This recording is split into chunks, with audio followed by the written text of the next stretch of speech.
Welcome back to The Lead. Time now for our national lead. Senate Intelligence Committee Chairwoman Dianne Feinstein has spent much of the past year defending the intelligence community over Edward Snowden's leaks and more. But she's now in a standoff with the CIA, accusing them of searching computers and removing documents that her committee was using to investigate the agency's now defunct interrogation program. She says the CIA may have violated the Constitution and may have broken federal law. I have grave concerns that the CIA's search may well have violated the separation of powers principles embodied in the United States Constitution, including the speech and debate clause.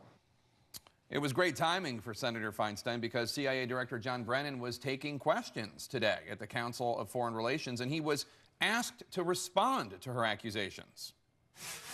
As far as the allegations of, CIA hacking into, Senate computers, nothing could be further from the truth. When the facts come out on this, I think a lot of people who are claiming that there has been this tremendous sort of spying and monitoring and hacking will be proved wrong. Joining me now is Democratic Senator Ron Wyden of Oregon, who serves on the Senate Intelligence Committee. Senator, thanks so much for joining us. So Senator Feinstein, as the chair of the committee, has taken the helm on this issue. You obviously have been heavily involved as well. Here's you questioning CIA Director Brennan on January 29th at what the time seemed to be a rather cryptic issue. Does the Federal Computer Fraud and Abuse Act apply to the CIA? Seems to me that's a yes or no question. I would have to look into what that act actually calls for and its applicability to CIA's authorities.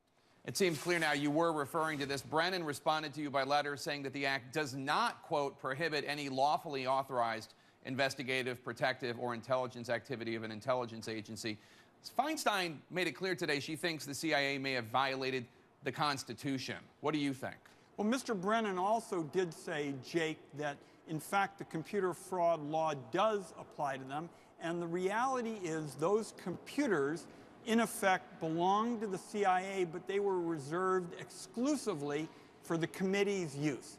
And what this goes to, the fundamental question here, is whether the Congress of the United States is going to be able to do effective oversight over the intelligence apparatus. And again, it is not just this instance, but again and again, the intelligence leadership has in effect thwarted the ability of Congress to get the information it needs to do that oversight. Do you think that by searching in these computers and doing what the CIA admits it did back when Brennan met with Feinstein and Saxby-Chambliss, her Republican counterpart, do you think that was a violation of the Constitution, of the Fourth Amendment, or any other federal law? I think the facts that were laid out by the committee chair, Senator Feinstein, today are very credible. And yes, the reason I asked that question that you put on tape, Jake, is I think it raises very troubling questions. And I also, before we go any further, want to make clear what I think is the bottom line. I'm becoming convinced that the CIA is simply fearful of the interrogation report being made public. And I think it's time for the American people to get that information. They ought to get it consistent with making sure that national security information is not contained, but the American people have a right to know.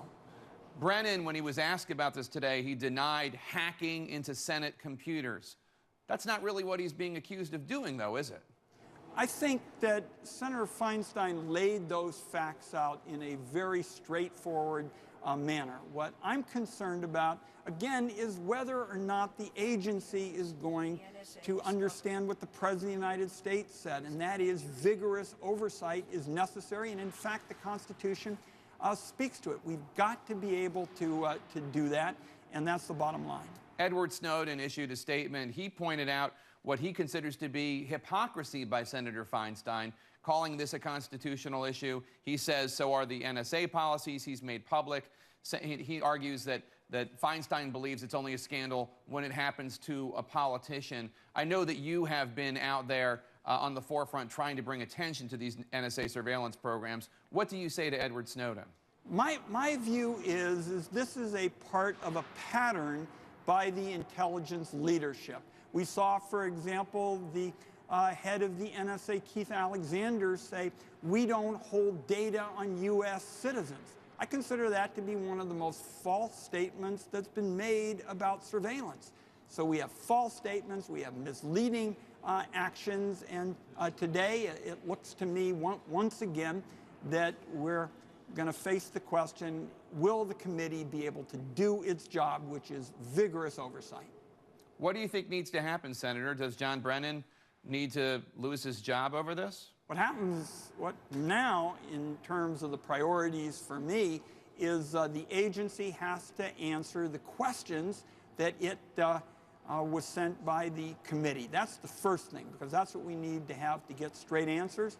And then it seems to me that the CIA ought to set the record straight about what it did. And I will tell you, I find it very troubling when they, in effect, make referrals to prosecutors when committee investigators are trying to do their job. Senator Ron Wyden, Democrat of Oregon, and a member of the Senate Intelligence Committee, thank you so much. Thank you.